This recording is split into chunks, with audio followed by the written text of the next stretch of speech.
Hey folks, this is another vlog about one of the cars that I used to have. I'm outside today. It's taking advantage of the good weather, but it's supposed to get cold again tonight. Maybe one of the last cold spells we're going to have. Well, the subject of my vlog today is my '85 Chrysler Laser, and I just happen to have a picture of it that I have right here. Show you. That's can't get lined up properly. There we are. That's it. It's white with a red stripe. It had a a red interior, maroon. It was a cloth interior, and the laser was turbo.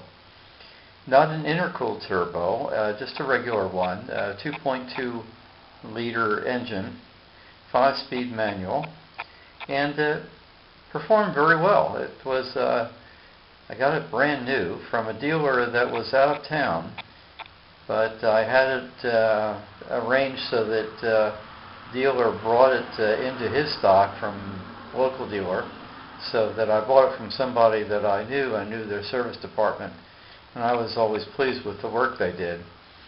So this was really the beginning of my Chrysler and Mopar days of dealing, except the first car I had was a '50 Dodge.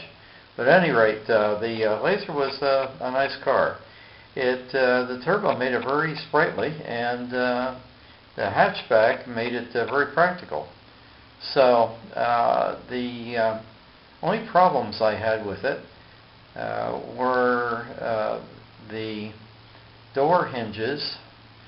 They had a device on them to hold the door in check when you opened it up, but on Mopars at that time, those things always seemed to wear, so they had to be replaced.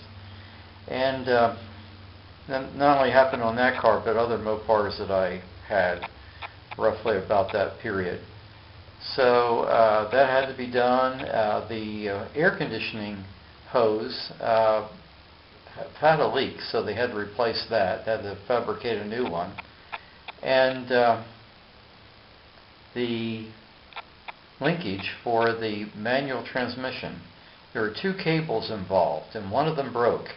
The only problem was that cable broke when I was some distance from home, so I had to get home with second gear, and I had second gear in reverse, so I went back roads about 50 miles, and got home, and they repaired it, got both linkages replaced rather than risk failure again. So overall, the car, I had about 40,000 miles, I guess. I took a little insurance with the turbo. I had a switch installed so that it turned off the coil. When you got an oil change, you could flip the switch so it wouldn't start when you cranked.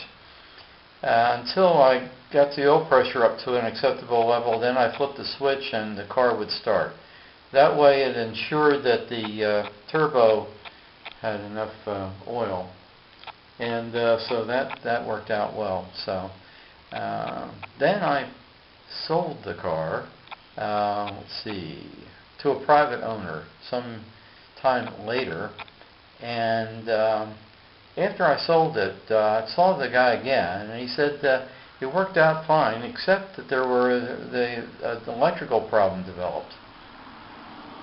And that electrical problem, I don't know what it was.